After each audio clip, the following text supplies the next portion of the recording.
세상에 뭐야?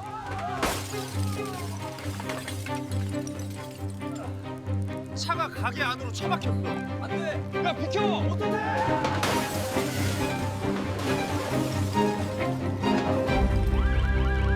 여러분, 오늘 제가 들려드릴 이야기는 한 평범한 여자가 어떻게 복수의 화신이 되었는지에 관한 이야기입니다. 아니, 정확히는 두 여자의 이야기죠. 며느리로서 7년간 지옥 같은 삶을 살아온 이수진, 그리고 그 딸을 위해 마침내 칼을 뽑은 어머니 박영숙의 이야기입니다. 2024년 11월 15일 금요일 오후 3시 42분 서울 강북구 골목길 일방통행길 앞 편의점에 멈춰선 사람들은 그것을 목격했습니다. 흰색 소나타 한 대가 굉음을 내며 편의점을 향해 돌진하는 장면을요. 브레이크를 밟는 소리도 없었습니다. 오히려 엑셀을 더 밟는 소리만 들렸죠. 꽝. 유리창이 산산조각 나며 날아가고 진열대가 무너지고 상품들이 사방으로 흩어졌습니다. 편의점 안에 있던 사람들은 비명을 지르며 도망쳤고 계산대 뒤에 서 있던 여자는 그 자리에서 주저앉아 버렸죠. 운전석에서 내린 여자 박영숙, 그녀의 나이는 63세. 그녀의 손은 떨리고 있었지만 그녀의 눈빛은 흔들리지 않았습니다. 아니, 오히려 30년 묵은 한이 터져 나오는 듯한 그런 눈빛이었습니다. 그녀는 천천히 편의점 안으로 걸어 들어갔습니다. 깨진 유리 파편을 밟으며 무너진 진열대를 지나 그 여자 앞에 섰습니다. 계산대 뒤에서 공포에 질린 얼굴로 떨고 있는 김정의 그녀를 내려다보며 박영숙은 천천히 입을 열었습니다. 김정희, 아니 이정희였지. 30년 만이네. 기억나? 김정희의 얼굴이 하얗게 질렸습니다. 그 이름을 듣는 순간 그녀도 깨달은 겁니다. 눈앞에 이 여자가 누구인지를요. 하지만 이것은 끝이 아니었습니다. 이것은 시작에 불과했죠. 이 충격적인 사건 뒤에 숨겨진 진실, 30년간 이어진 악연, 그리고 한 아이의 목숨이 걸린 절박한 상황까지 모든 것이 이제 밝혀질 것입니다. 그럼 이 이야기의 진짜 시작으로 돌아가 보겠습니다. 7년 전 벚꽃이 만개한 그 봄날로 말이죠. 2017년 4월 8일 서울 강남의 한 웨딩홀에서 이수진과 최민준의 결혼식이 열렸습니다. 신부 수진은 28, 신랑 민준은 32이었죠. 수진은 대학을 졸업하고 작은 디자인 회사에서 일하던 평범한 직장인이었고 민준은 대기업 전자회사에서 근무하는 안정적인 직장인이었습니다. 두 사람의 만남은 소개팅이었습니다. 공통 친구의 소개로 만난 첫날, 민준은 수진에게 이렇게 말했다고 합니다. 저는 어머니랑 많이 가까워요. 그래도 괜찮으시겠어요? 당시 수진은 그 말을 듣고 오히려 안심했습니다. 효자라는 뜻이잖아요. 자기 어머니를 소중히 여기는 남자라면 아내도 소중히 여기겠거니 그렇게 생각했던 겁니다. 하지만 수진이 미처 몰랐던 것이 있었습니다. 효자와 마마보이는 종이 한 장 차이라는 것을요. 결혼식 날 신부 대기실에서 수진은 친정어머니 박영숙과 단둘이 시간을 보냈습니다. 박영숙은 딸의 웨딩드레스를 매만지며 눈물을 글썽였죠. 그녀는 홀로 딸을 키웠습니다. 수진이 5살 때 남편이 교통사고로 세상을 떠난 후 그녀는 작은 반찬 가게를 운영하며 악착같이 딸을 대학까지 보냈습니다. 박영숙은 딸에게 물었습니다. 수진아, 정말 행복할 수 있겠지? 수진은 환하게 웃으며 대답했습니다. 엄마, 걱정 마. 민준이 오빠 정말 좋은 사람이야. 나 행복할 거야. 하지만 박영숙의 마음 한구석에는 묘한 불안감이 자리 잡고 있었습니다. 며칠 전 양가 상견례 자리에서 만난 사돈 김정희. 그 여자를 보는 순간 박영숙은 이상한 기시감을 느꼈습니다. 어디서 본 듯한 얼굴. 특히 그 날카로운 눈빛과 비웃는 듯한 인매가 너무나 익숙했죠. 상견례 자리에서 김정희는 계속해서 자랑을 늘어놓았습니다. 자기 아들이 SKY 대학을 나왔다는 것, 대기업에서 연봉을 얼마나 받는지, 자기가 운영하는 편의점이 강북에서 얼마나 잘 나가는지. 끝이 없었습니다. 반면 박영숙에게는 거의 관심도 보이지 않았죠. 그저 형식적으로 사돈 어르신 반찬 가게 하신다며요? 라고 한마디 던지고는 다시 자기 자랑에 빠졌습니다. 그때 박영숙은 느꼈습니다. 이 사람 우리를 깔보고 있구나. 하지만 딸의 행복을 위해 참았습니다. 며느리로 들어가서 고생하는 건 딸일 텐데 자기가 미리 분위기를 망쳐서야 되겠습니까? 결혼식 피로 연장. 양가 하객들이 모인 자리는 그 차이가 더 명확했습니다. 신랑 측 하객석은 가득 찼습니다. 민준의 회사 동료들, 대학 동문들, 친척들까지 200명도 넘어 보였죠. 김정희는 한복을 차려입고 목에 굵은 금목걸이를 걸고 있었는데 그 옆을 지나가는 사람마다 붙잡고 자랑을 늘어놓았습니다. 우리 민준이가 말이에요. 이번에 승진도 했어요. 과장 달았다니까요. 32의 과장이면 빠른 거 아세요? 회사에서도 인정받는 거죠. 게다가 신부도 예쁘장하게 잘 골랐잖아요. 물론 신부 집안이 좀 소박하긴 하지만 뭐 요즘은 그런 것 따지는 시대가 아니잖아요. 우리 민준이 마음에 들면 된 거지.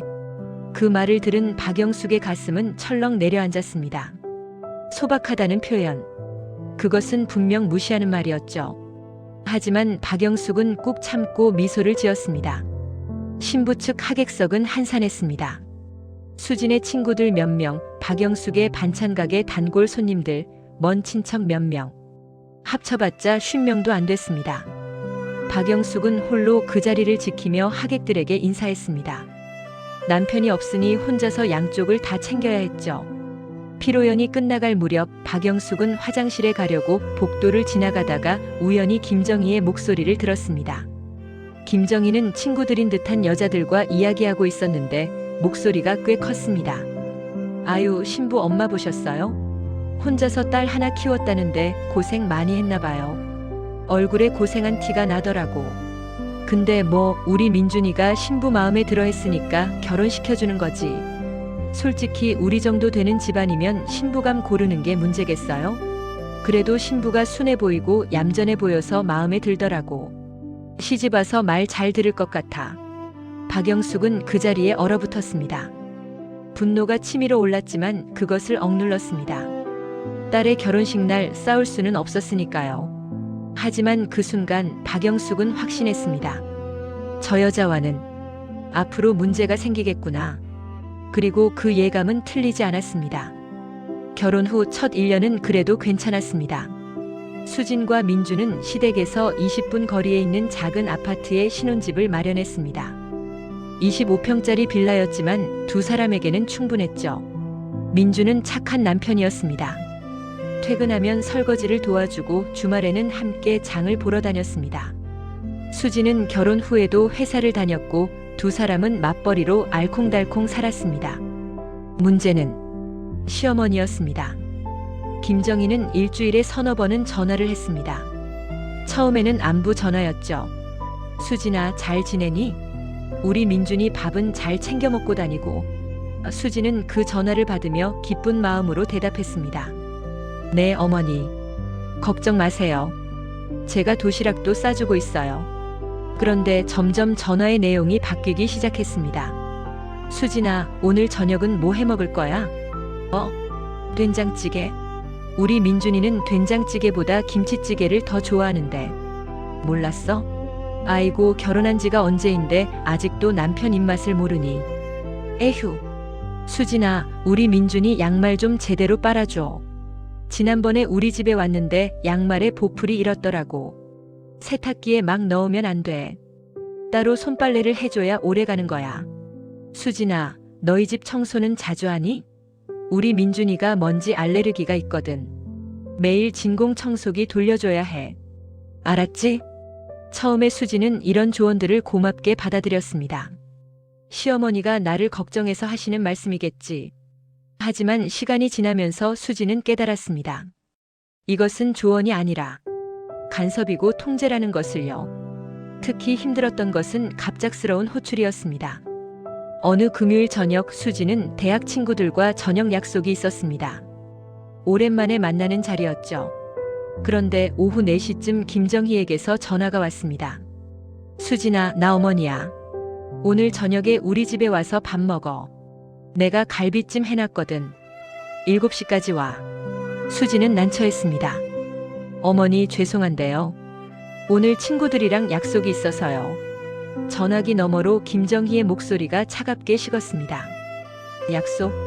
친구가 중요해? 시어머니가 중요해? 요즘 젊은 애들은 정말. 알았어, 알았어. 그럼 민준이만 보내든지. 너는 친구들이랑 재밌게 놀아. 그리고 전화를 끊어버렸습니다.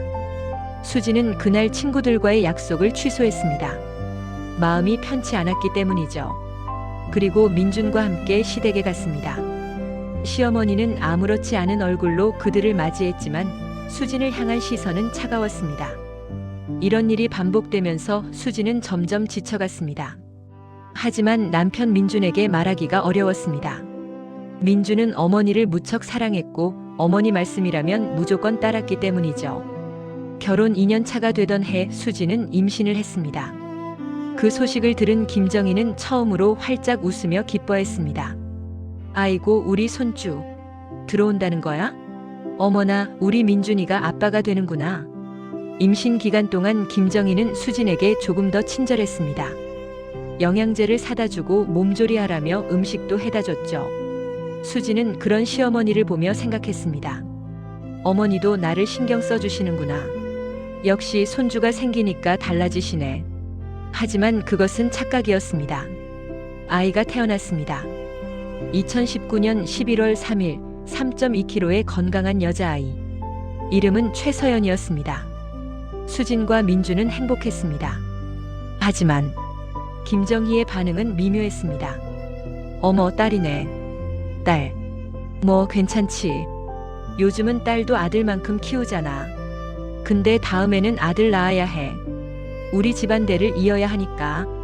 수지는 그 말을 듣고 기분이 상했지만 참았습니다. 산후조리 중이었고 몸도 마음도 약해져 있을 때였으니까요. 산후조리원에서 2주를 보낸 후 수지는 집으로 돌아왔습니다. 그리고 지옥이 시작되었습니다. 김정희는 거의 매일 수진의 집에 찾아왔습니다. 손주를 봐야지 라는 명분으로요. 처음에는 고마웠습니다. 육아가 얼마나 힘든지 도움의 손길은 언제나 환영이었으니까요. 하지만 김정희의 도움은 진짜 도움이 아니었습니다. 수진아, 애기 기저귀 이렇게 채우는 거 아니야. 내가 해줄게. 비켜봐. 수진아, 분유 타는 물 온도가 너무 높아. 이러면 애기 입천장 되잖아. 도대체 정신이 어디 갔니? 수진아, 애기 앉는 자세가 왜 그래? 목을 제대로 받쳐야지. 그렇게 하면 애기 목 다쳐. 매일 매 순간 지적과 비난이 쏟아졌습니다. 수지는 점점 자신감을 잃어갔습니다. 내가 정말 엄마 자격이 있는 걸까? 내가 이것도 제대로 못하나? 산후 우울증이 찾아왔고 수지는 하루하루가 버거웠습니다. 가장 힘들었던 것은 밤이었습니다. 서연이는 밤에 자주 깼습니다. 신생아니까 당연한 일이었죠. 하지만 다음날 아침이면 김정희에게서 전화가 왔습니다. 수진아, 너 어젯밤에 애기 울게 내버려뒀지? 우리 민준이가 전화해서 애기가 한참 울었다고 하더라. 젖이 안 나오면 분유를 줘야지. 배고파서 우는 건데 왜 안 주니? 애 학대야 그게. 수지는 억울했습니다. 분유도 줬고 기저귀도 갈았고 안아서 달래기도 했습니다. 그래도 아기는 울었어요. 신생아는 원래 그런 거잖아요. 하지만 그 말을 할 수가 없었습니다.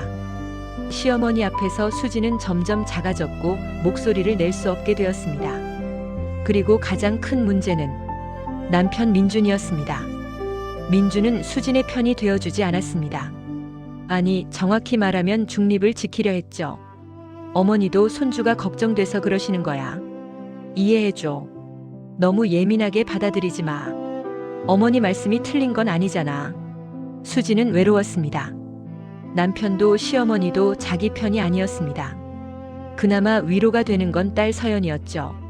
작고 연약한 이 아이를 보면서 수지는 다짐했습니다. 내가 힘들어도 이 아이만큼은 잘 키워야 해. 그렇게 3년이 흘렀습니다. 2022년 서연이는 이제 3살이 되었습니다. 말도 제법 하고 걸음도 잘 걷는 귀여운 아이로 자랐죠. 하지만 수진의 삶은 나아지지 않았습니다. 오히려 더 악화되었습니다. 김정희의 간섭은 이제 육아를 넘어 수진의 모든 삶으로 확장되었습니다. 수진아, 너 요즘 살 좀 찐 거 아니니? 출산 후 3년이나 지났는데 아직도 뱃살이 그대로네. 우리 민준이가 다른 여자들 보고 한눈 팔면 어쩌려고 그래? 운동 좀 해. 수진아, 너 머리 언제 잘랐니? 왜 이렇게 푸석푸석해? 남편 있는 여자가 자기 관리를 해야지. 우리 민준이가 밖에서 창피하겠어. 수진아, 회사는 언제까지 다닐 거니? 서연이가 이제 유치원 들어가는데 엄마가 집에 있어줘야 하는 거 아니니? 맞벌이 한다고 애 제대로 키우지도 못하면서. 수지는 회사마저 그만두게 되었습니다. 김정희의 압박도 있었지만 무엇보다 육아와 직장을 병행하는 것이 너무 힘들었기 때문이죠. 시어머니는 도와준다고 했지만 실제로는 간섭만 할 뿐이었습니다. 어린이집 하원을 시어머니가 해주겠다고 했다가 갑자기 편의점이 바빠서 못 간다고 연락이 와서 수진이 급하게 조퇴를 하는 일이 반복됐습니다. 결국 수진은 사표를 냈습니다. 그리고 전업주부가 되었죠. 경제적 자립을 잃은 수진은 더욱 약해졌습니다. 이제는 생활비도 민준에게 의존해야 했고 김정희 앞에서 더욱 목소리를 낼 수 없게 되었습니다. 그리고 2023년 초 수진의 인생에 결정적인 사건이 일어났습니다. 서연이가 아팠습니다.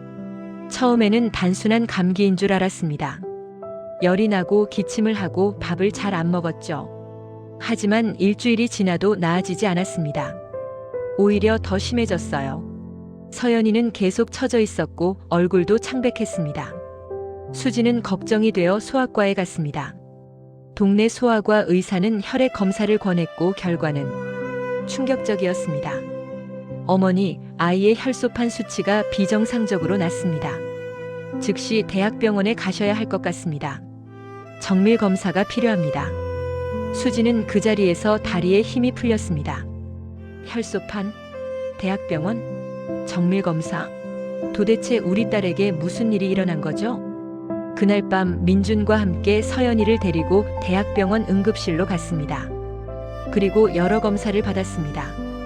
혈액 검사, 골수 검사, CT. 끝없는 검사가 이어졌습니다.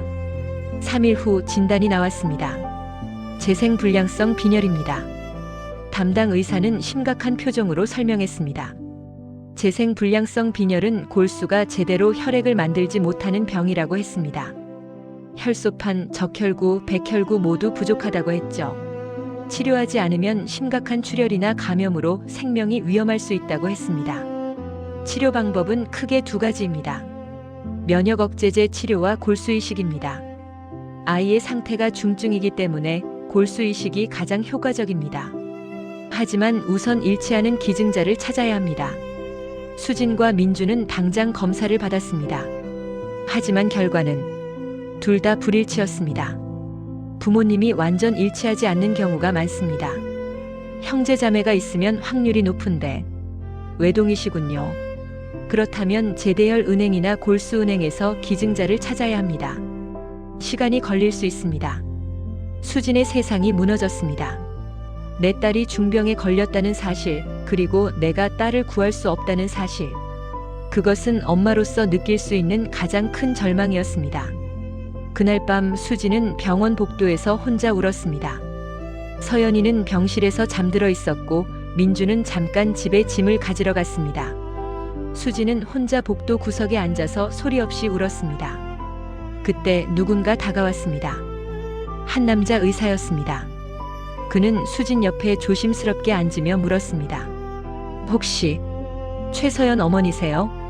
수진은 눈물을 닦으며 고개를 들었습니다.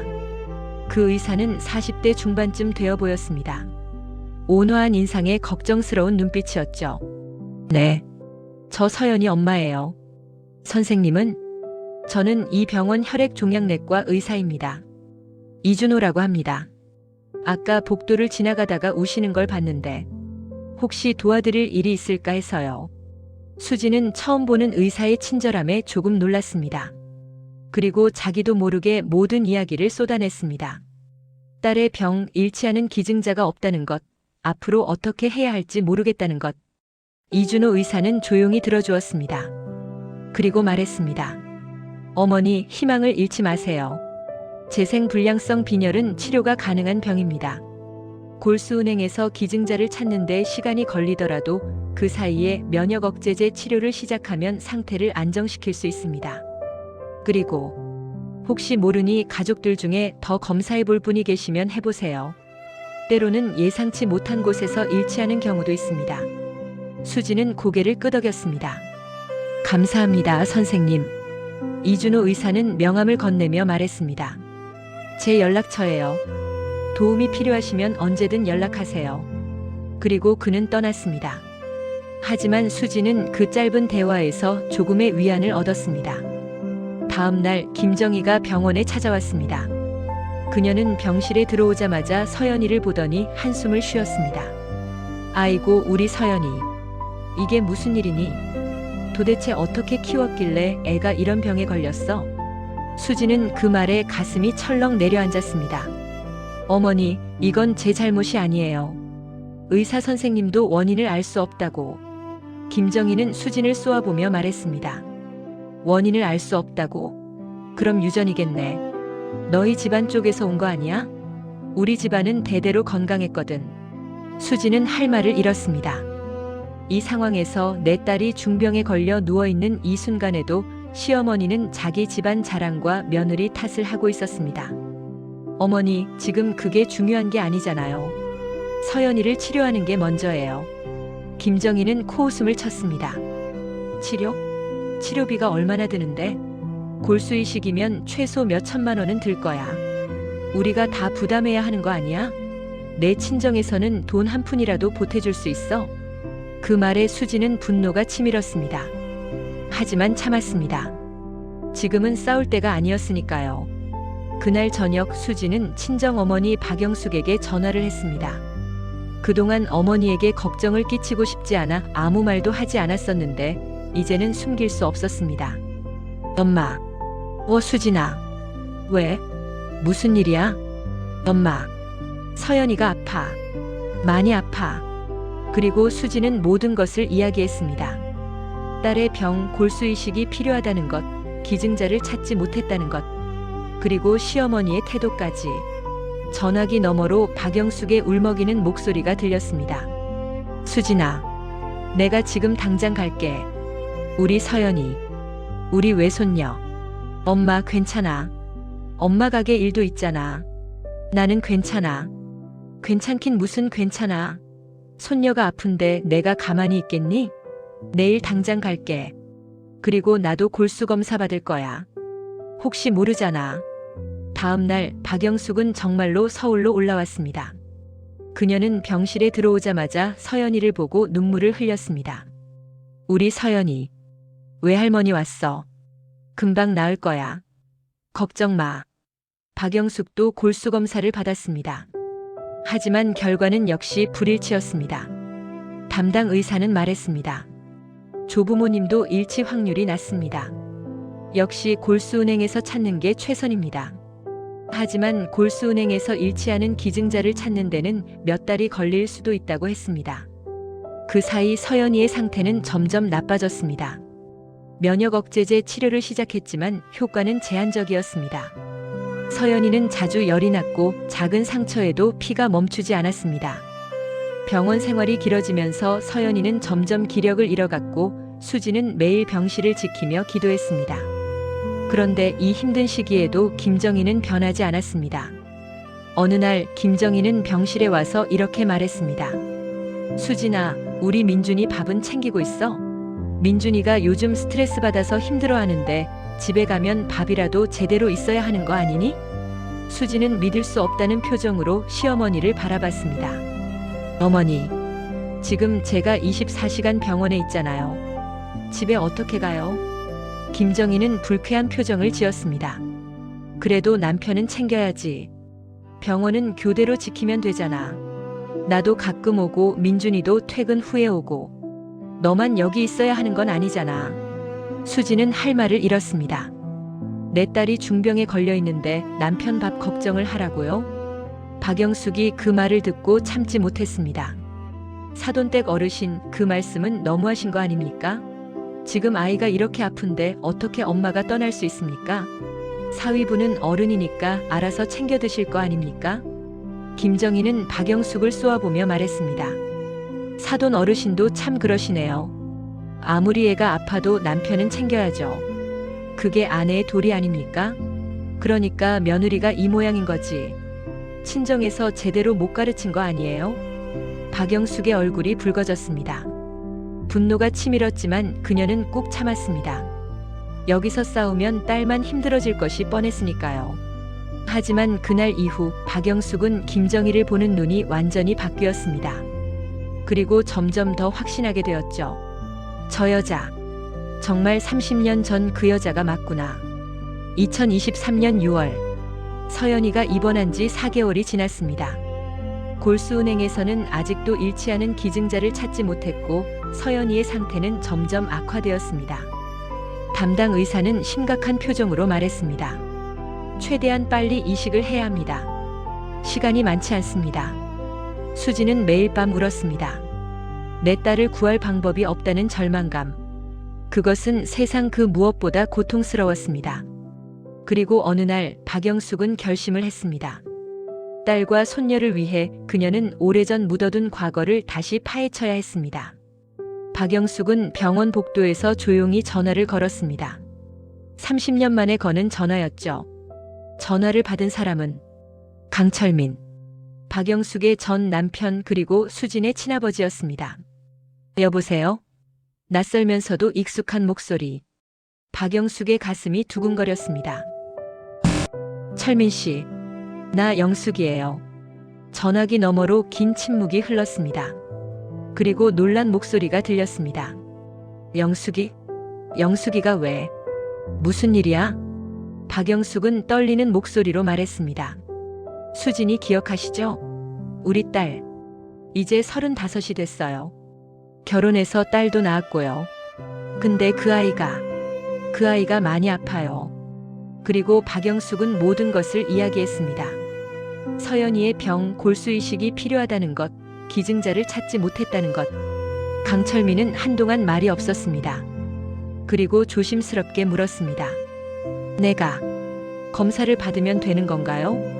박영숙은 눈물을 흘리며 대답했습니다. 네. 당신이 친아버지니까. 혹시 모르잖아요. 알겠습니다. 내일 당장 서울로 올라가겠습니다. 병원이 어디죠? 박영숙은 병원 주소를 알려주었습니다. 그리고 전화를 끊은 후 그녀는 복도 벽에 기대어 주저앉았습니다. 30년 전 박영숙과 강철민은 이혼했습니다. 이유는 바로 김정혜 때문이었습니다. 당시 박영숙과 강철민은 같은 동네에 살았습니다.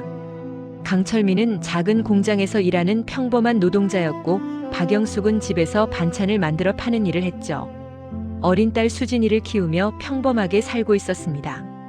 그런데 그 동네에 이정희라는 여자가 이사를 왔습니다. 남편과 어린 아들을 데리고 온 그녀는 눈에 띄게 화려했죠. 짙은 화장에 몸에 딱 붙는 옷을 입고 골목을 활보했습니다. 이정희는 동네 남자들에게 눈길을 주고 유혹했습니다. 그리고 그 타깃 중 하나가 강철민이었습니다. 처음에는 우연을 가장한 만남이었습니다. 골목에서 마주치면 인사를 건네고 시장에서 만나면 함께 장을 보자고 했죠. 강철민은 순진했습니다. 그저 친한 이웃이라고 생각했죠. 하지만 이정희의 의도는 달랐습니다. 그녀는 강철민을 유혹했고 결국 둘은 관계를 맺었습니다. 박영숙이 그 사실을 알게 된 것은 동네 사람의 제보였습니다. 반찬가게 단골 아줌마가 조심스럽게 말했죠. 영숙아, 내가 보기엔 내 남편이랑 저 골목 저쪽에 사는 이정이란 여자랑 수상해. 조심해. 박영숙은 처음에 믿지 않았습니다. 하지만 며칠간 지켜본 결과 그것은 사실이었습니다. 강철민은 밤늦게 이정희의 집으로 들어가고 새벽에 몰래 나왔습니다. 박영숙은 그것을 목격하고 무너졌습니다. 남편을 추궁했고 강철민은 결국 인정했습니다. 미안해, 영숙아. 나도 어떻게 된 건지 모르겠어. 그냥 정신을 못 차렸어. 박영숙은 이혼을 결심했습니다. 더 이상 그 남자와 살 수 없었으니까요. 하지만 이혼 과정에서 더 큰 충격을 받았습니다. 이정희도 남편과 이혼을 했고 강철민과 재혼을 하려 한 것입니다. 하지만 이정희의 진짜 목적은 강철민이 아니었습니다. 그녀는 단지 자기 남편에게 복수하고 싶었을 뿐이었죠.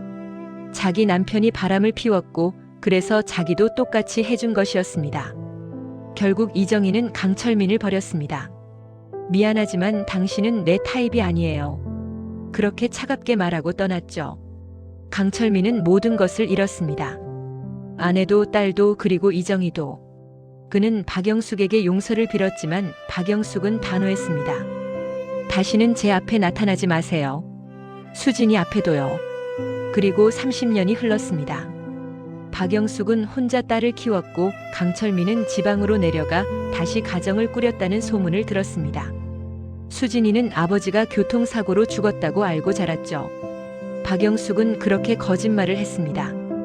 딸에게 아버지가 바람을 피워 떠났다는 진실을 말할 수 없었으니까요. 그리고 이정희.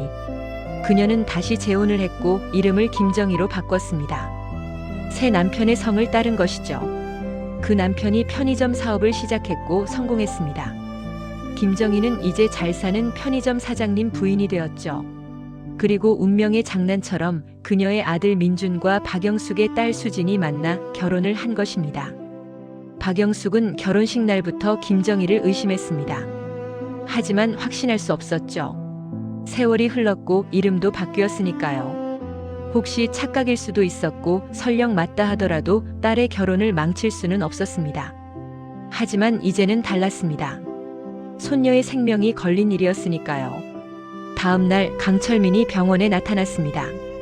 60대 중반의 남자, 세월의 흔적이 역력했지만 여전히 박영숙이 기억하는 그 모습이었습니다. 병원 1층 로비에서 두 사람은 30년 만에 재회했습니다. 어색한 침묵이 흘렀고 박영숙이 먼저 입을 열었습니다. 와주셔서 감사합니다. 강철민은 고개를 숙였습니다. 당연한 겁니다. 수진이는 내 딸이니까요. 비록 제가 아버지로서 자격이 없지만 수진이는 당신이 여기 온 걸 모릅니다. 아버지가 돌아가신 걸로 알고 있어요. 그리고 그렇게 계속 알고 있어야 합니다. 강철민은 슬픈 표정으로 고개를 끄덕였습니다. 알겠습니다. 저는 그저 검사만 받고 가겠습니다. 강철민은 골수 검사를 받았습니다. 그리고 결과를 기다렸죠. 일주일 후 결과가 나왔습니다. 일치했습니다. 완전 일치는 아니지만 이식이 가능한 수준이었습니다. 담당 의사는 말했습니다. 절반 일치입니다. 부모 마이너스 자식 관계에서 나올 수 있는 결과죠. 이식이 가능합니다. 물론 완전 일치보다는 거부 반응 위험이 높지만 충분히 시도해 볼 만합니다. 박영숙과 강철민은 눈물을 흘렸습니다. 드디어 희망이 보이는 것입니다. 하지만 문제가 있었습니다. 수진이에게 이것을 어떻게 설명할 것인가? 박영숙은 고민 끝에 결심했습니다. 일단 기증자를 찾았다고만 말하고 그것이 강철민이라는 사실은 숨기기로 한 것입니다. 나중에 모든 게 끝나고 서연이가 건강해지면 그때 진실을 말해도 늦지 않을 것 같았습니다. 수진에게 말했습니다. 수진아, 좋은 소식이야. 골수은행에서 기증자를 찾았대. 다음 주에 이식 수술을 할 수 있다고. 수진은 믿을 수 없다는 표정으로 물었습니다. 정말요? 정말 찾았어요? 엄마, 거짓말 아니죠? 진짜야. 의사 선생님이 직접 확인해 주셨어. 수진은 그 자리에서 무너져 내리며 울었습니다. 감사합니다. 정말 감사합니다. 하지만 그날 밤 김정희가 병실에 찾아와서 또 다른 폭탄을 터뜨렸습니다. 수진아, 이식 비용이 3천만 원이 넘는다며? 그 돈 어떻게 마련할 거야? 수진은 당황했습니다. 어머니, 보험이 있잖아요. 그리고 부족한 건 민준이 오빠랑 상의해서. 김정희는 차갑게 말했습니다. 민준이는 지금 여유가 없어. 회사에서 승진 누락됐거든. 스트레스 받아서 힘들어해. 그러니까 내 친정에서 좀 보태야 하는 거 아니야? 서연이 엄마잖아. 박영숙이 그 말을 듣고 끼어들었습니다. 사돈댁, 그건 너무하신 말씀 아닙니까? 서연이는 손주잖아요.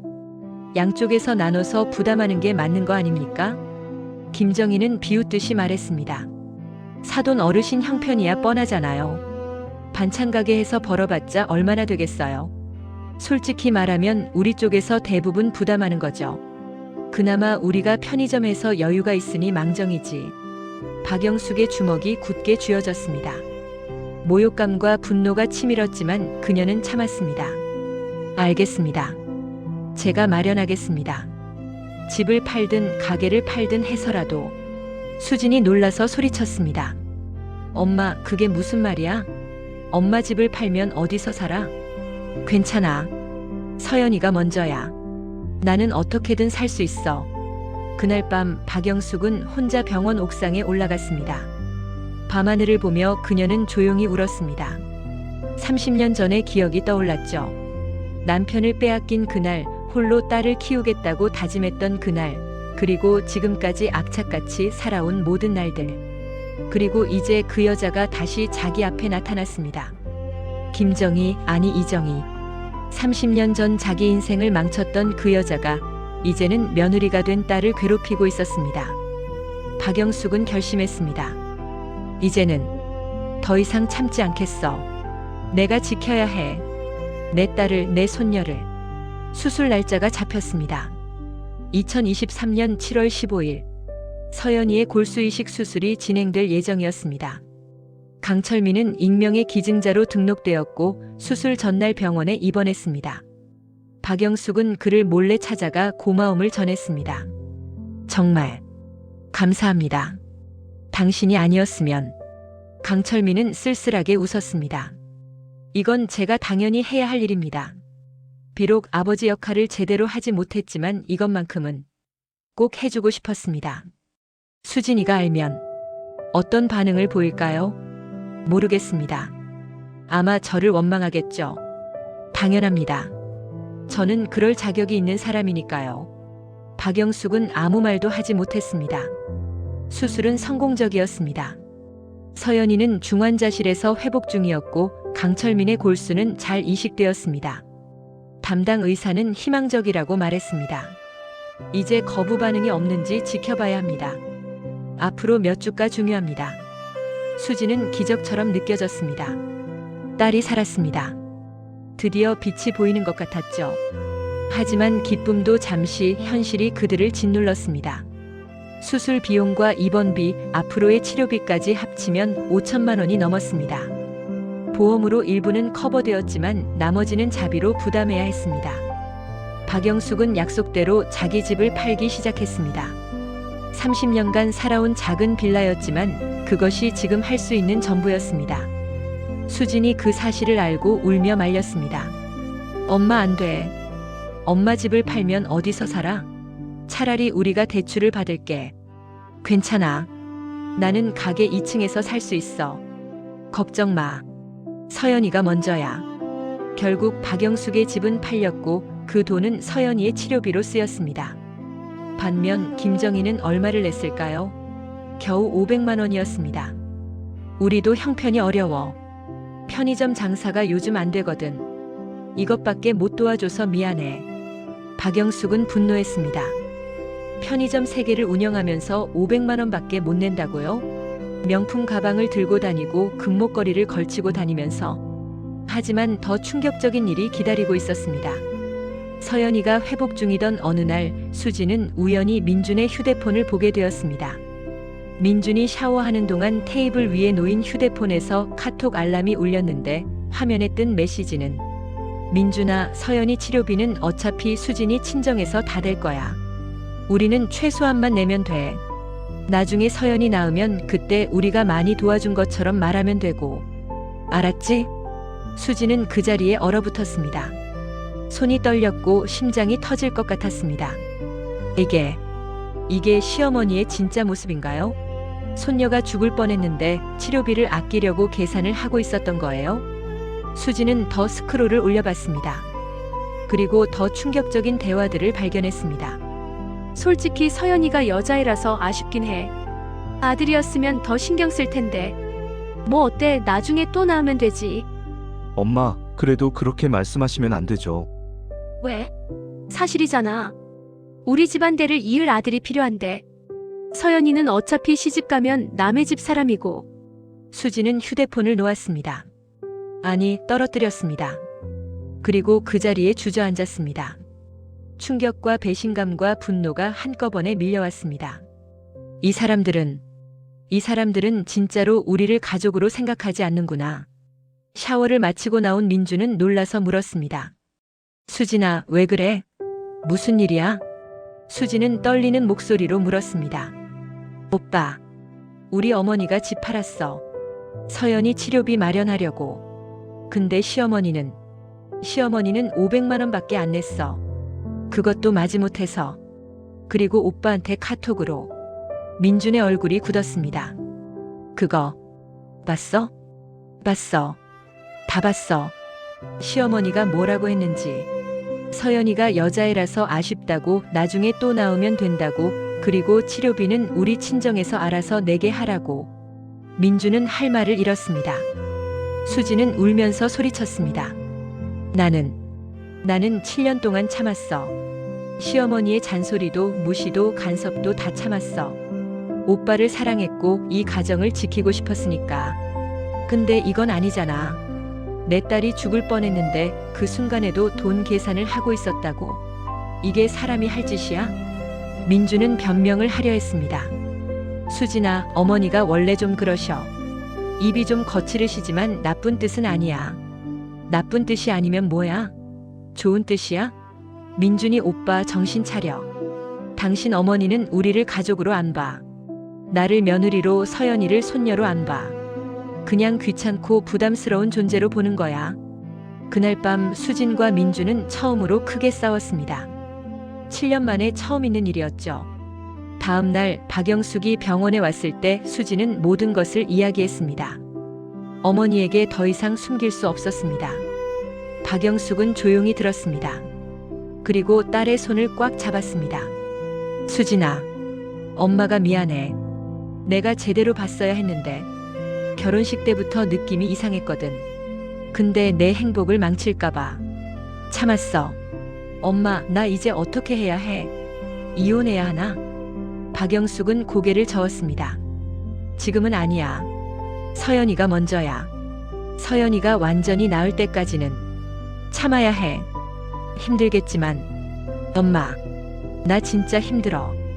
더 이상 못 참겠어. 알아. 엄마가 다 알아. 그러니까 이제부터는 엄마한테 맡겨. 엄마가 해결해 줄게. 그날 이후 박영숙은 변했습니다. 예전처럼 조용히 참고 넘어가지 않았습니다. 김정희가 병실에 와서 또 뭔가 지적하려고 하면 박영숙이 먼저 막았습니다. 사돈댁 그만하시죠. 이제 더 이상 우리 수진이한테 이래라 저래라 하지 마세요. 김정희는 놀란 표정으로 박영숙을 바라봤습니다. 뭐라고요? 사돈 어르신이 감히 저한테. 감히? 저도 서연이 외할머니입니다. 그리고 수진이 엄마고요. 당신이 함부로 대할 사람이 아니에요. 어머, 이 사람이 진짜. 사돈 어르신 정신 차리세요. 여기가 어디라고. 박영숙은 한 걸음 다가서며 낮은 목소리로 말했습니다. 이정희. 김정희의 얼굴이 하얗게 질렸습니다. 그 이름. 자신이 버린 과거의 이름. 뭐라고요? 30년 전 이름 기억 안 나세요? 이정희. 그때 강북 XX동에 살았죠. 남의 남편 유혹하고 가정 파괴하고 그러고도 뻔뻔하게 잘 사셨네요. 김정희는 말문이 막혔습니다. 그리고 잠시 후 비웃듯이 말했습니다. 아, 당신이 그때 그 여자? 강철민 부인? 세상 참 좁네. 그래서 뭐? 지금 와서 옛날 얘기 들먹이려고? 그게 지금 무슨 소용 있는데? 박영숙은 차분하게 말했습니다. 소용? 있죠. 당신이 어떤 인간인지 이제 확실히 알게 됐으니까요. 30년 전에도 인간 쓰레기였고 지금도 변한 게 없더군요. 손녀 목숨이 오락가락 하는데 돈 계산이나 하는 인간. 며느리를 하인 취급하는 인간. 당신은 정말. 닥쳐요. 김정희가 소리쳤습니다. 당신이 뭔데 저를 판단해? 내 딸이 우리 집안에 시집 온 거야. 시집 온 며느리면 시어머니 말을 들어야 하는 거 당연한 거 아니야? 그리고 치료비? 우리도 냈어. 500만 원이라도 냈다고. 500만 원?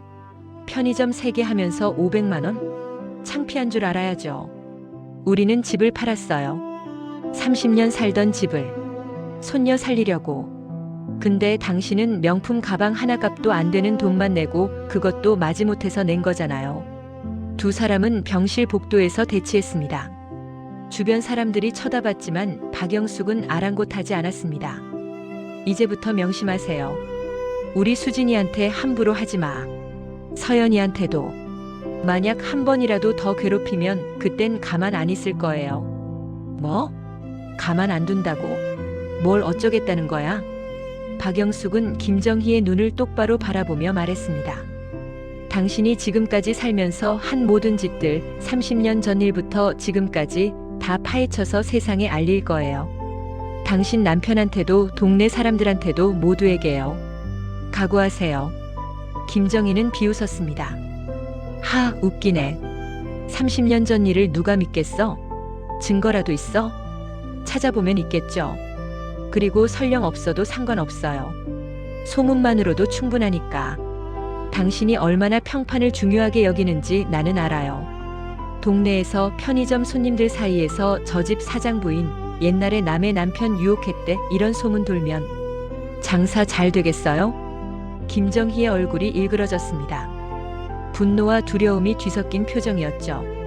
당신 정말 네 정말이에요. 그러니까 조심하세요. 이제부터는 내가 지켜볼 거예요. 우리 딸과 손녀를. 그날 이후 김정희는 조금 조심스러워졌습니다. 병실에 오는 횟수도 줄었고 수진에게 잔소리하는 것도 줄었습니다.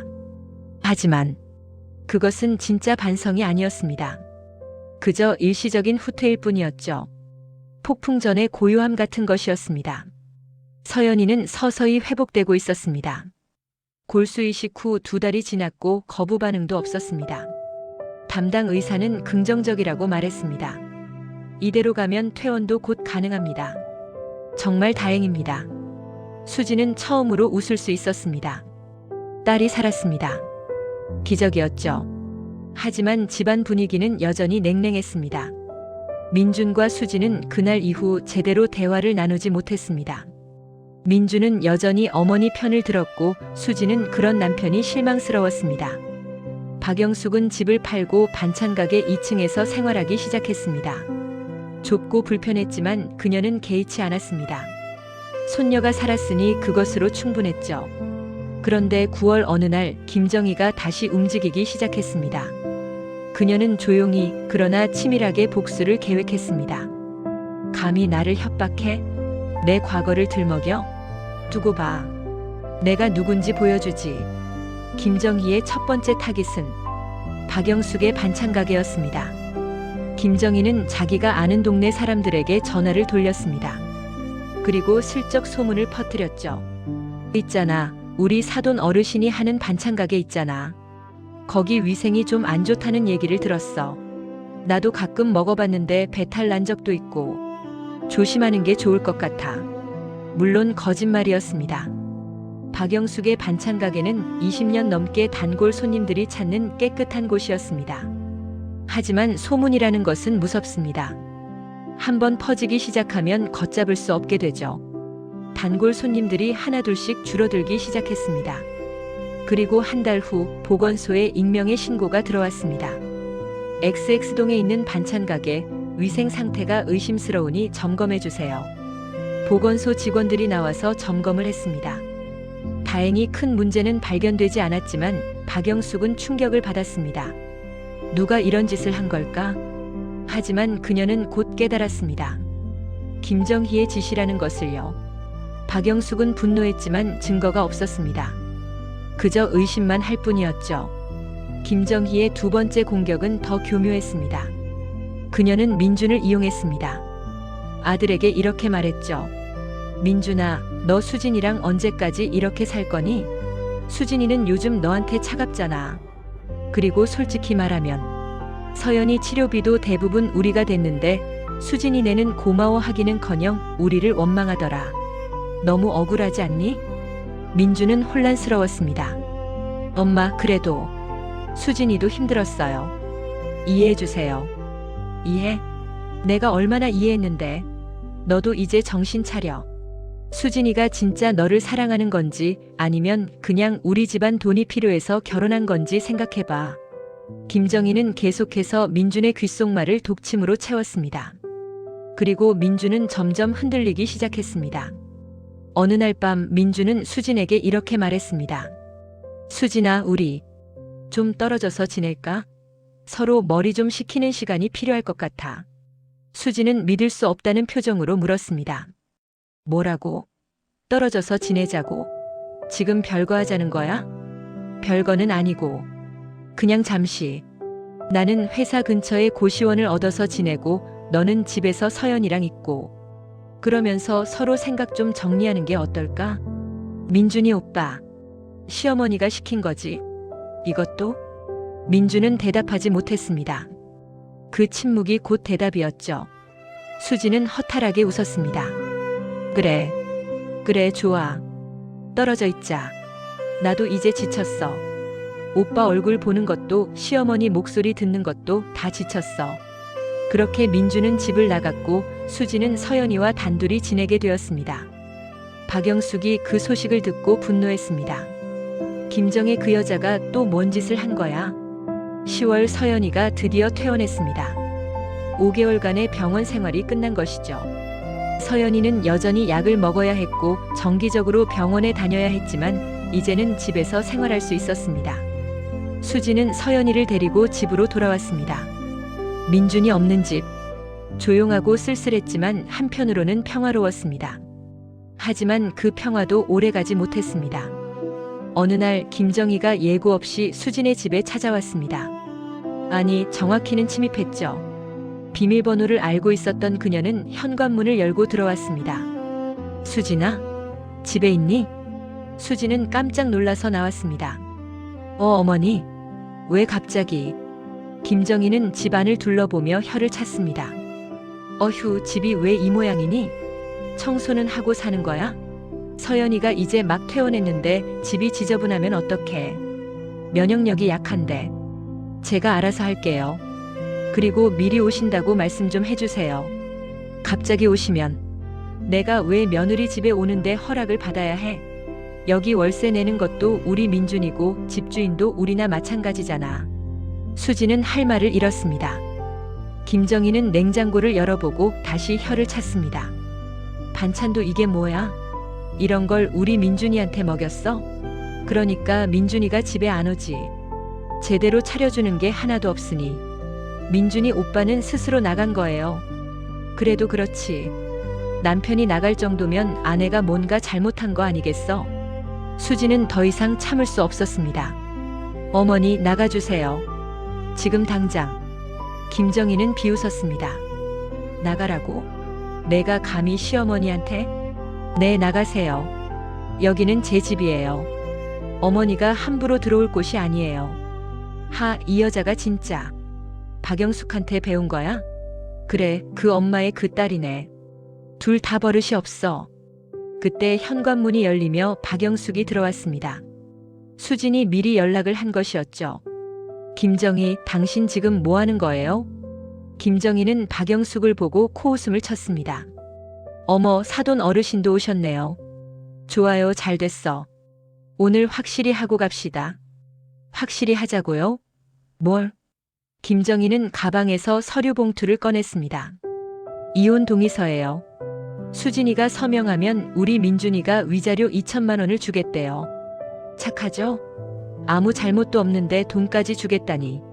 수지는 믿을 수 없다는 표정으로 그 서류를 바라봤습니다. 이혼 동의서? 그래요. 어차피 이렇게 된 거 깔끔하게 정리하자고요. 당신도 힘들잖아요. 우리 집안이랑 맞지 않는 게 확실하니까. 서연이 양육권은 당신이 갖고 우리는 양육비 매달 50만 원씩 줄게요. 괜찮은 조건이죠? 박영숙이 소리쳤습니다. 이게 무슨 소리예요? 수진이가 무슨 잘못을 했다고 이혼을 해요? 오히려 당신들이 잘못했잖아요. 김정희는 차갑게 웃었습니다. 잘못? 우리가 뭘 잘못했죠? 손녀 치료비도 됐고 며느리도 챙겼는데 오히려 수진이가 남편한테 차갑게 굴고 시어머니를 무시했잖아요. 그리고 솔직히 여자애 하나 낳고 더 못 낳는 며느리 필요 없어요. 수지는 그 말에 무너졌습니다. 눈물이 주르륵 흘러내렸죠. 박영숙은 분노로 온몸이 떨렸습니다. 당신 정말 뭐? 뭘 어쩔 건데요? 30년 전 일 들먹일 거예요? 하세요. 해봐요. 아무도 안 믿을 테니까. 오히려 당신이 미친 시어머니로 소문날 거예요. 박영숙은 주먹을 꽉 쥐었습니다. 당장 덤벼들고 싶었지만 참았습니다. 수진과 서연이가 보고 있었으니까요. 김정희는 서류를 테이블에 던지고 떠났습니다. 일주일 안에 서명해서 보내요. 안 그러면 우리가 먼저 소송 걸 거예요. 그럼 더 불리해질 텐데. 문이 닫히고 수진은 그 자리에 주저앉아 울었습니다. 박영숙은 딸을 안아주며 함께 울었습니다. 엄마, 나 어떻게 해? 나 정말 어떻게 해? 박영숙은 딸의 등을 쓰다듬으며 속으로 다짐했습니다. 이제는 더 이상 참을 수 없어. 저 여자를 반드시 응징해야 해. 그날 밤 박영숙은 혼자 가게에 앉아 생각에 잠겼습니다. 어떻게 해야 할까? 어떻게 하면 딸과 손녀를 지킬 수 있을까? 법적으로 싸우기에는 증거가 부족했습니다. 김정희의 학대와 갑질은 대부분 말로 이루어졌고 기록이 남아있지 않았습니다. 그리고 경제적으로도 불리했죠. 변호사를 고용할 돈도 없었습니다. 그렇다면 다른 방법을 써야 했습니다. 박영숙은 오래 고민한 끝에 결심했습니다. 직접 나서야 해. 내가 직접 저 여자에게 본때를 보여줘야 해. 다음 날 아침 박영숙은 김정희의 편의점을 찾아갔습니다. 행복 편의점이라는 간판이 걸린 그곳. 김정희는 계산대에 앉아 있었습니다. 박영숙이 들어서자 김정희는 비웃듯이 말했습니다. 어머, 사돈 어르신. 무슨 일이세요? 이야기 좀 합시다. 이야기? 할 말 없는데요. 수진이 서명했어요? 안 했습니다. 그리고 안 할 겁니다. 김정희는 한숨을 쉬었습니다. 그럼 소송으로 가는 수밖에 없네요. 어쩔 수 없죠. 우리 변호사가 준비 중이거든요. 이혼 사유 많아요. 성격 차이, 부부 불화, 수진이가 남편을 제대로 안 돌봤다는 증거들. 김정희, 아니 이정희. 마지막으로 경고합니다. 우리 딸을 그만 괴롭히세요. 경고. 우스네요. 당신이 뭘 어쩔 건데요? 박영숙은 조용히 말했습니다. 어쩌긴요. 이 편의점 박살낼 겁니다. 김정희는 웃음을 터뜨렸습니다. 뭐라고요? 박살내다니, 하하. 사돈 어르신 정신 나갔어요? 그거 범죄예요. 감옥 가고 싶어요? 상관없습니다. 감옥에 가든 말든 당신만 응징할 수 있다면. 미쳤군요. 진짜 미쳤어. 나가세요, 당장. 아니면 경찰 부를 거예요. 박영숙은 더 이상 말하지 않고 편의점을 나왔습니다. 그리고 계획을 실행에 옮기기 시작했습니다. 11월 15일 금요일. 그날이 왔습니다. 박영숙은 아침 일찍 일어나 샤워를 했습니다. 깨끗한 옷을 입고 거울을 보았습니다. 63년을 살아온 여자의 얼굴. 주름이 깊었지만 그 눈빛은 흔들리지 않았습니다. 오늘 끝을 내자.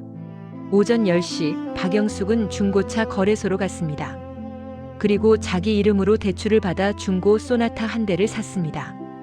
2010년식 흰색 차량. 가격은 700만 원이었죠. 어르신, 운전 괜찮으시겠어요? 오래 안 하셨으면 연습 좀 하시는 게. 괜찮아요. 잘할 수 있어요. 박영숙은 30년 만에 운전대를 잡았습니다. 손이 떨렸지만 곧 감각이 돌아왔습니다.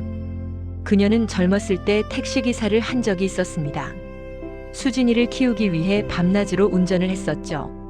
오후 1시 박영숙은 수진과 서연이에게 전화를 했습니다. 수진아, 오늘 저녁에는 외할머니가 맛있는 거 사줄게. 서연이 좋아하는 거 뭐야? 엄마, 갑자기 왜 그래? 무슨 일 있어? 아니야. 그냥 우리 손녀 보고 싶어서. 사랑한다, 수진아. 서연이도. 전화를 끊은 박영숙은 눈물을 닦았습니다. 오후 3시 박영숙은 그랜저를 몰고 김정희의 편의점 앞으로 갔습니다. 주차장에 차를 세우고 먼 곳에서 편의점을 바라봤습니다.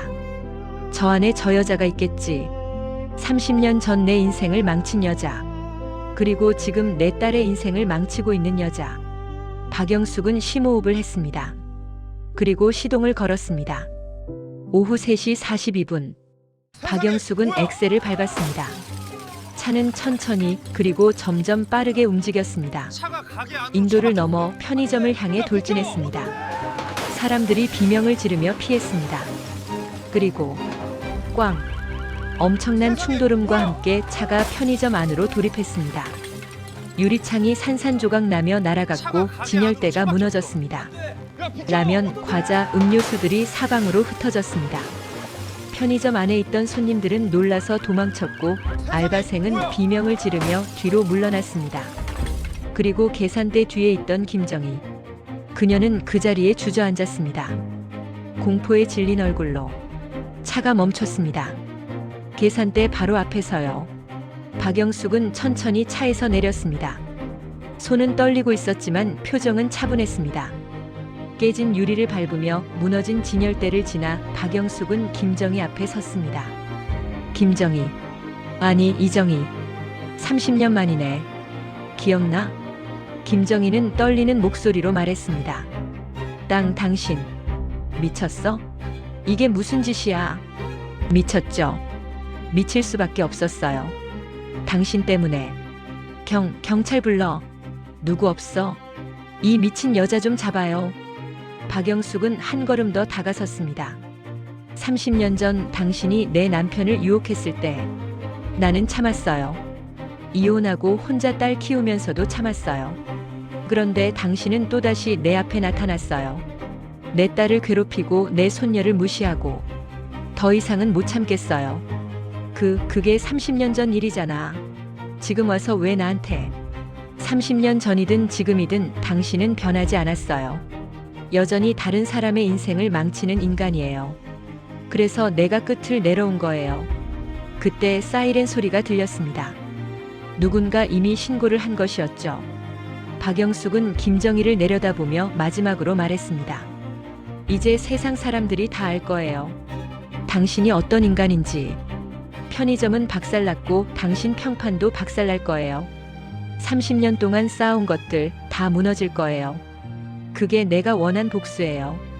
경찰이 도착했고 박영숙은 순순히 체포되었습니다. 그날 저녁 뉴스에 이 사건이 보도되었습니다. 강북구 편의점의 차량 돌진. 60대 여성 체포. 수지는 뉴스를 보고 기절할 뻔했습니다.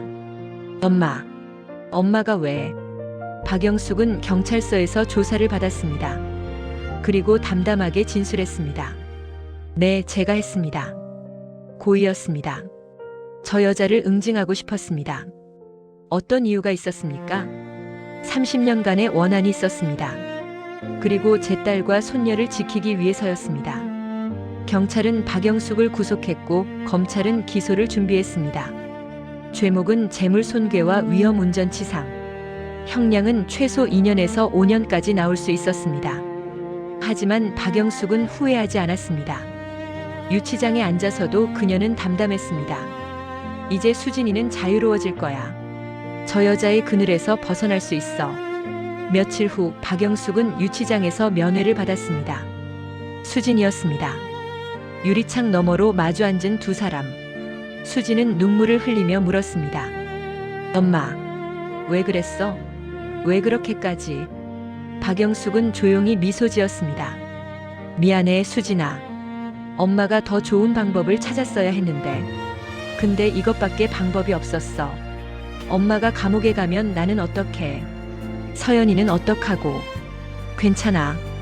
너는 이제 자유야. 저 김정희한테서 벗어났잖아. 그걸로 충분해. 하지만 엄마. 박영숙은 수진의 손을 유리에 댔습니다. 수진도 반대편에서 손을 댔죠. 수진아, 엄마는 후회 안 해. 너와 서연이를 지킬 수 있었으니까. 그리고 기억해. 엄마는 언제나 내 편이야. 무슨 일이 있어도. 수진은 울면서 고개를 끄덕였습니다. 면회가 끝나고 박영숙은 다시 유치장으로 돌아갔습니다. 그런데 그날 오후 예상치 못한 방문객이 찾아왔습니다. 박영숙 씨, 면회 오셨습니다. 박영숙은 의아해하며 면회실로 갔습니다. 그리고 그 사람을 보고 놀랐습니다. 강철민이었습니다. 수진의 친아버지. 왜 여기에? 강철민은 심각한 표정으로 앉았습니다. 영숙 씨, 제가 도와드리고 싶습니다. 도와준다고? 당신이? 네. 변호사를 선임해 드리겠습니다. 그리고 제가 증인으로 나서겠습니다. 증인? 무슨 증인? 강철민은 깊은 한숨을 쉬었습니다. 30년 전 일. 김정희, 아니 이정희가 저를 유혹한 일. 그리고 그 이후 당신과 수진이가 겪은 고통들. 제가 다 증언하겠습니다. 박영숙은 믿을 수 없다는 표정으로 그를 바라봤습니다. 당신이 그렇게 하면 당신 인생도 망가져요. 지금 가정도 있고 직장도 있잖아요. 강철민은 고개를 저었습니다. 괜찮습니다. 어차피 저는 이미 망가진 사람이에요. 30년 전 제 잘못 때문에 당신과 수진이가 고통받았는데 이제라도 속죄하고 싶습니다. 그리고 서연이를 살린 것도 저였잖아요. 제 골수로요. 이제는 진짜로 아버지 역할을 하고 싶습니다. 비록 늦었지만 박영숙은 눈물을 흘렸습니다. 고맙습니다. 정말.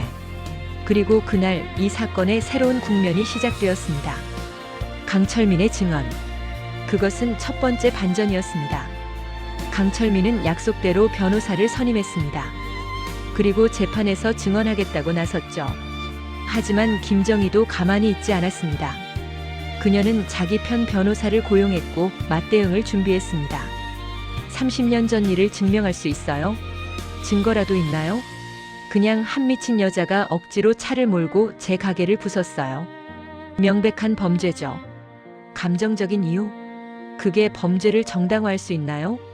재판은 시작되었고 언론의 관심도 뜨거웠습니다.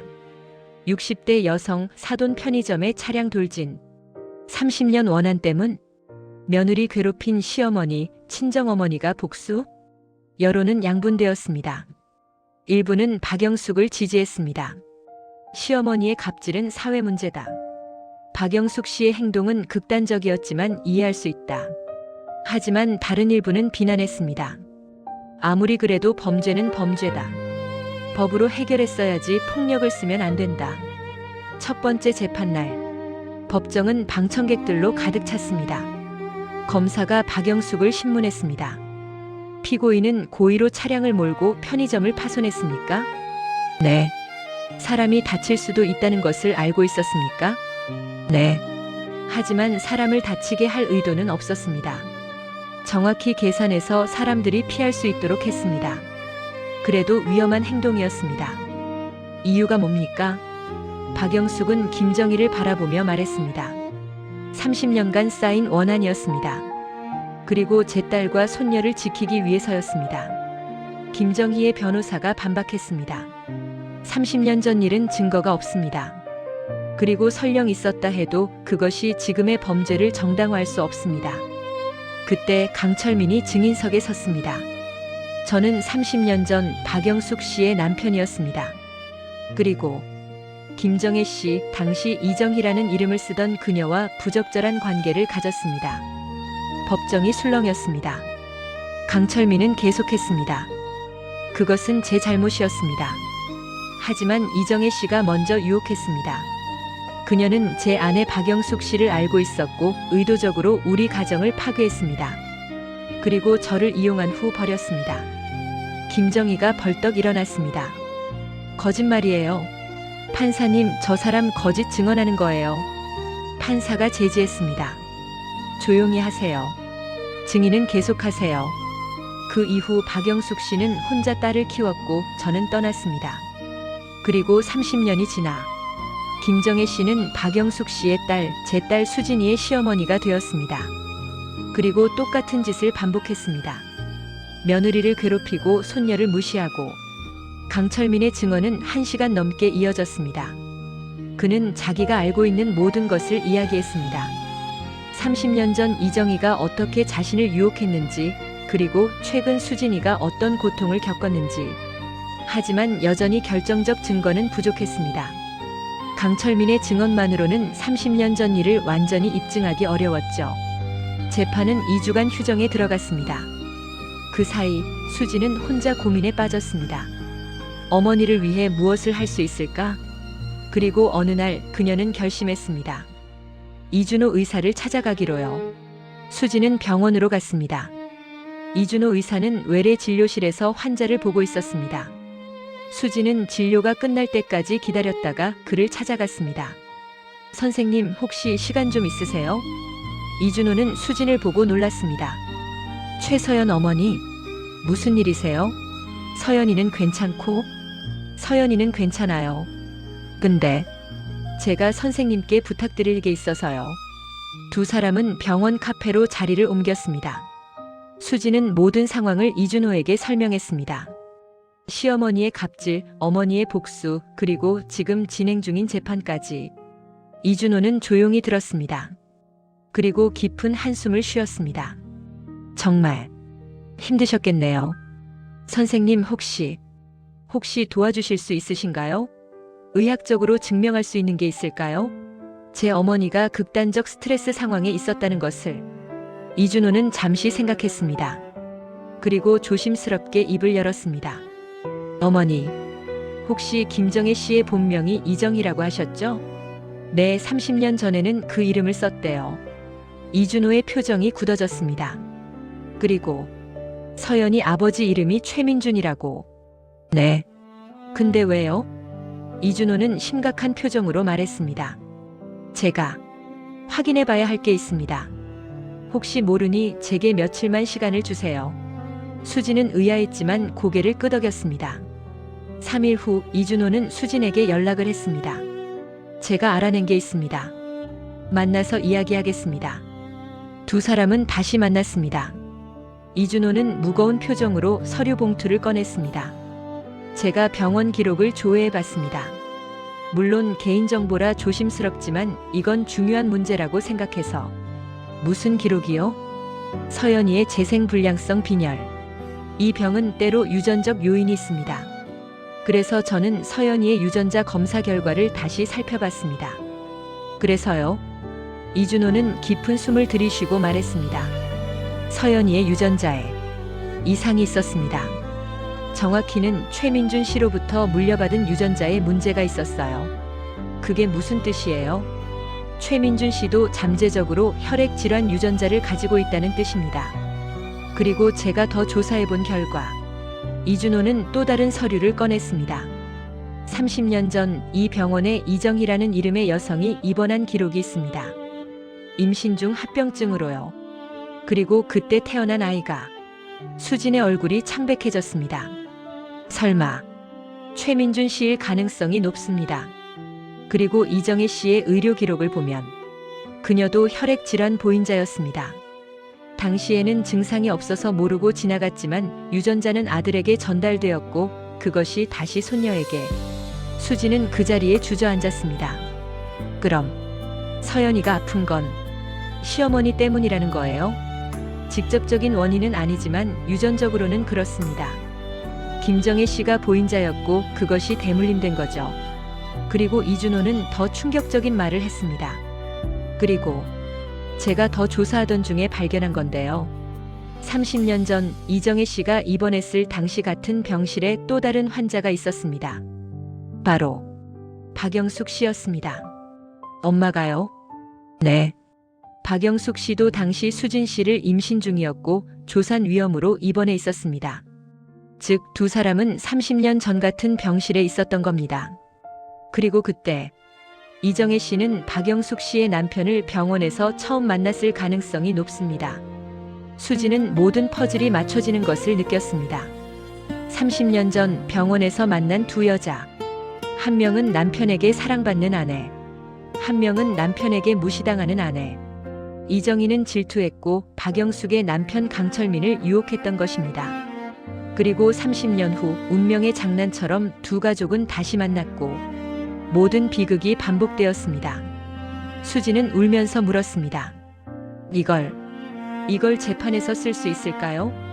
이준호는 고개를 끄덕였습니다. 제가 의학 전문가 증인으로 나서겠습니다. 이것은 단순한 가정폭력이나 갑질이 아닙니다. 30년에 걸친 계획적인 괴롭힘이었고 그 결과가 지금의 비극을 낳은 겁니다. 이것이 두 번째 반전이었습니다. 재판이 재개되었습니다. 이번에는 이준호 의사가 증인석에 섰습니다. 저는 서울대병원 혈액종양내과 이준호 의사입니다. 최서연 환자를 치료했고 이 사건과 관련된 의학적 사실을 증언하고자 합니다.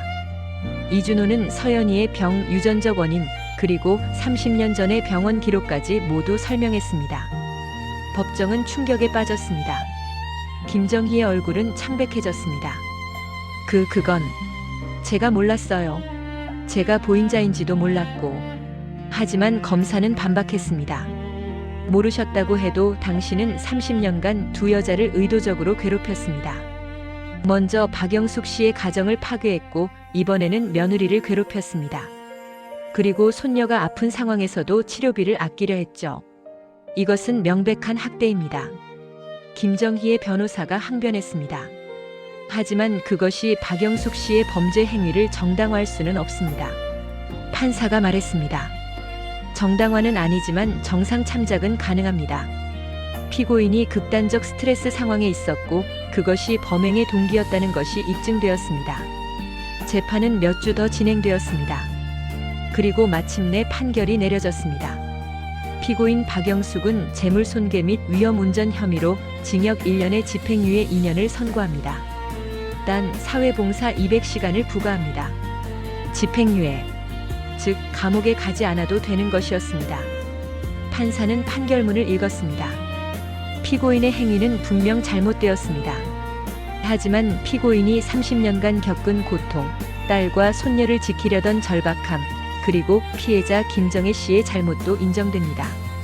따라서 이번 판결에서는 양측의 책임을 모두 고려했습니다. 그리고 판사는 김정희를 향해 말했습니다. 피해자 김정혜 씨는 민사상 손해배상을 청구할 수 있으나 재판부는 김정혜 씨의 과거 행적과 며느리에 대한 학대 정황을 고려할 때 과도한 배상 청구는 받아들이지 않을 것입니다. 재판이 끝났습니다. 박영숙은 법정을 나서며 눈물을 흘렸습니다. 수진이 달려와 어머니를 안았습니다. 엄마, 수진아, 미안해. 엄마가 너무 극단적이었어. 아니야, 엄마가 아니었으면 나는 평생 저 사람 밑에서 고통받았을 거야. 강철민도 다가왔습니다. 그는 수진에게 조심스럽게 말했습니다. 수진아, 나는 내 아버지야. 미안하다. 30년 동안 아버지 역할을 못했어. 이제라도 용서받을 수 있을까? 수진은 한참을 그를 바라봤습니다. 그리고 천천히 고개를 끄덕였습니다. 시간이 필요해요. 하지만 서연이한테는 할아버지가 필요해요. 그리고 당신이 서연이를 살렸잖아요. 그 은혜는 평생 잊지 않을게요. 강철민은 눈물을 흘렸습니다. 세 사람은 그렇게 껴안고 울었습니다. 한편 김정희는 어떻게 되었을까요? 재판 후 그녀의 삶은 완전히 바뀌었습니다. 편의점은 사건 이후 영업을 중단했습니다. 수리를 했지만 손님들이 오지 않았죠. 거기 시어머니가 며느리 괴롭혔다며 손녀 아픈 것도 모르고 치료비 안 됐대. 소문이 퍼지면서 동네 사람들은 그 편의점을 외면했습니다. 결국 김정희는 편의점 3개를 모두 처분했습니다. 남편과도 문제가 생겼습니다. 30년 전 이정혜 시절의 일이 드러나면서 남편은 충격을 받았습니다. 당신이 그런 사람이었어? 남의 가정을 파괴하고. 부부 사이는 냉랭해졌고 결국 별거에 들어갔습니다. 김정희는 혼자가 되었습니다. 돈도 명예도 가족도 모두 잃었죠. 어느 날 그녀는 혼자 공원 벤치에 앉아 있었습니다. 지나가는 사람들을 멍하니 바라보며 내가 뭘 잘못한 걸까? 나는 그냥 내가 원하는 대로 살았을 뿐인데. 하지만 그녀는 끝까지 자신의 잘못을 인정하지 않았습니다. 세상이 자신을 부당하게 대한다고 생각했죠. 어떤 사람들은 끝까지 변하지 않습니다. 김정희가 바로 그런 사람이었습니다. 6개월 후 수지는 민준과 정식으로 이혼했습니다. 민준은 끝까지 어머니 편을 들었고 수지는 더 이상 그런 남편과 살 수 없었습니다. 미안해, 수진아. 나는 어머니 없이는 살 수 없어. 알아. 그러니까 이혼하는 거잖아. 오빠는 평생 엄마 아들로 살아. 나는 이제 내 인생을 살 거야. 이혼 조정에서 수지는 서연이의 양육권을 가져갔고 민주는 매달 양육비를 지급하기로 했습니다. 그리고 집은 수진의 몫이 되었죠. 수지는 처음으로 자유를 느꼈습니다. 7년 만에 처음으로요. 박영숙은 사회봉사를 하며 지냈습니다. 노인복지관에서 봉사활동을 했는데 거기서 비슷한 처지의 사람들을 많이 만났습니다. 저도 며느리 시절에 시어머니한테 고생 많이 했어요. 우리 딸도 시집가서 고생하는데 제가 뭘 해줄 수가 없어서. 박영숙은 그들과 이야기하며 위로를 주고받았습니다. 그리고 깨달았습니다. 자기만 힘든 게 아니구나. 세상에는 이런 고통을 겪는 사람들이 정말 많구나. 그리고 어느 날 박영숙은 작은 모임을 만들었습니다. 며느리 인권 지킴이 모임이라는 이름으로요. 시어머니의 갑질로 고통받는 며느리들, 그리고 딸이 시집가서 고생하는 것을 지켜봐야 하는 어머니들이 모여서 서로 위로하고 정보를 공유하는 모임이었습니다. 우리가 목소리를 내야 해요. 이런 일이 더 이상 반복되지 않도록. 박영숙의 이야기는 언론에도 보도되었습니다. 그리고 사회적으로 큰 반향을 일으켰습니다. 시댁 갑질, 이제는 범죄로 인정해야. 가정 내 학대, 법적 처벌 강화 필요. 사람들은 비로소 이 문제의 심각성을 깨닫기 시작했습니다. 1년 후, 서연이는 이제 건강하게 자라고 있었습니다. 정기 검진 결과도 좋았고 재발 위험도 낮아졌습니다. 외할머니, 나 오늘 유치원에서 그림 그렸어. 어머, 우리 서연이. 할머니한테 보여줘봐. 박영숙은 손녀를 안고 그림을 봤습니다. 가족 그림이었죠. 엄마, 외할머니, 외할아버지, 그리고 서연이. 할아버지도 그렸어? 응. 할아버지가 나 살려줬잖아. 선생님이 그러는데 할아버지가 영웅이래. 강철민은 이제 정기적으로 서연이를 만나고 있었습니다.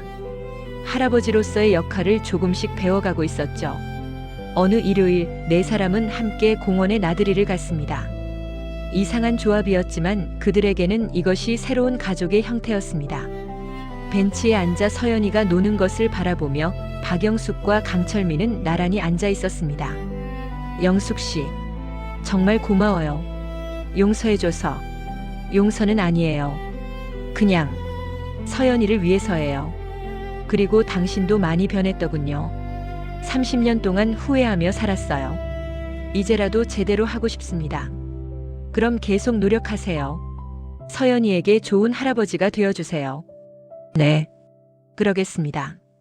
두 사람은 더 이상 부부는 아니었지만 손녀를 위한 동료가 되었습니다. 수지는 새로운 일을 시작했습니다. 작은 디자인 스튜디오를 차렸고 프리랜서로 일했습니다. 경제적으로 여유롭지는 않았지만 자유로웠습니다. 그리고 놀랍게도 이준호 의사와 가끔 연락을 주고받기 시작했습니다. 서연이 상태 어때요? 좋아요, 선생님. 덕분에. 다행이네요. 그리고 혹시 주말에 시간 있으세요? 제가 맛있는 레스토랑을 알아서. 수지는 잠시 망설였습니다. 그리고 미소 지으며 대답했습니다. 네, 좋아요. 새로운 시작이었습니다. 그날 밤 박영숙은 혼자 집에 앉아 일기를 썼습니다. 오늘로 사건이 일어난 지 정확히 1년이 되었다. 돌이켜보면 많은 일이 있었다. 내가 차를 몰고 편의점으로 돌진했던 그날. 사람들은 나를 미쳤다고 했다. 어쩌면 정말 미쳤었을지도 모른다. 하지만 후회하지 않는다. 그 일이 없었다면 수진이는 여전히 고통받고 있었을 것이다. 서연이는 제대로 치료받지 못했을지도 모른다. 물론 내가 한 일은 범죄였다. 법을 어긴 것이고 폭력을 사용한 것이다. 그것은 잘못된 일이었다. 하지만 때로는 잘못된 방법이 옳은 결과를 가져올 때도 있다. 내가 원하는 것은 단 하나였다. 내 딸과 손녀를 지키는 것. 그리고 그 목표는 이루었다. 김정희는 이제 우리를 괴롭히지 못한다. 수진이는 자유롭고 서연이는 건강하다. 그것으로 충분하다. 앞으로의 삶이 어떨지는 모르겠다. 하지만 나는 계속 나아갈 것이다. 내 딸과 손녀를 위해. 그리고 세상의 모든 며느리들을 위해. 더 이상 아무도 이런 고통을 겪지 않도록. 나는 싸울 것이다. 법이 허락하는 방법으로, 목소리를 높이는 방법으로. 그것이 지금의 나의 사명이다. 박영숙은 일기장을 닫고 창문 밖을 바라봤습니다. 밤하늘에는 별이 총총히 빛나고 있었습니다. 그녀는 조용히 미소 지었습니다. 2027년 봄, 서연이는 이제 8살이 되었습니다. 초등학교 2학년에 다니는 건강한 아이로 자랐죠. 수지는 이준호와 재혼했습니다. 조용한 결혼식이었지만 행복했습니다. 이준호는 서연이를 친딸처럼 아꼈고 수지는 처음으로 진짜 사랑을 느꼈습니다. 박영숙의 며느리 인권지킴이 모임은 전국적인 단체로 성장했습니다. 수천 명의 회원이 가입했고 법 개정 운동도 벌이고 있었습니다. 강철민은 서울로 완전히 이주했고 손녀와 자주 시간을 보냈습니다. 비록 30년을 잃었지만 남은 시간이라도 제대로 살고 싶었습니다. 그리고 김정희. 그녀는 작은 원룸에서 혼자 살고 있었습니다. 편의점은 모두 팔렸고 남편과는 정식 이혼했습니다. 아들 민준과도 연락이 뜸했습니다. 어느 날 그녀는 우연히 거리에서 수진과 마주쳤습니다. 두 사람은 멈춰 섰습니다. 긴 침묵 끝에 김정희가 먼저 입을 열었습니다. 잘 지내니? 수진은 담담하게 대답했습니다. 네, 잘 지내요. 서연이는? 건강해요. 그래, 다행이네. 김정희는 수진을 지나쳐 걸어갔습니다. 그녀의 뒷모습은 초라했습니다. 수진은 그 뒷모습을 잠시 바라보다가 고개를 돌려 자신의 길을 갔습니다. 복수는 끝났습니다.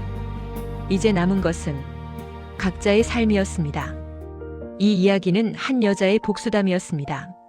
하지만 동시에 한 가족의 재건 이야기이기도 했습니다. 박영숙은 법을 어겼습니다. 하지만 그녀는 딸과 손녀를 지켰습니다. 그것이 옳았는가 그른가? 그 판단은 여러분의 몫으로 남겨둡니다. 다만 분명한 것은 세상에는 아직도 수많은 수진이들이 있습니다. 시댁의 갑질로 고통받는 며느리들, 어디에도 하소연할 곳 없는 딸들. 그녀들을 위해 우리는 무엇을 할 수 있을까요? 법을 바꾸는 것? 사회 인식을 바꾸는 것? 아니면 박영숙처럼 직접 나서는 것? 정답은 없습니다. 다만 한 가지는 확실합니다. 침묵하지 말아야 한다는 것, 그리고 외면하지 말아야 한다는 것. 이 이야기가 여러분에게 작은 울림이 되기를 바랍니다.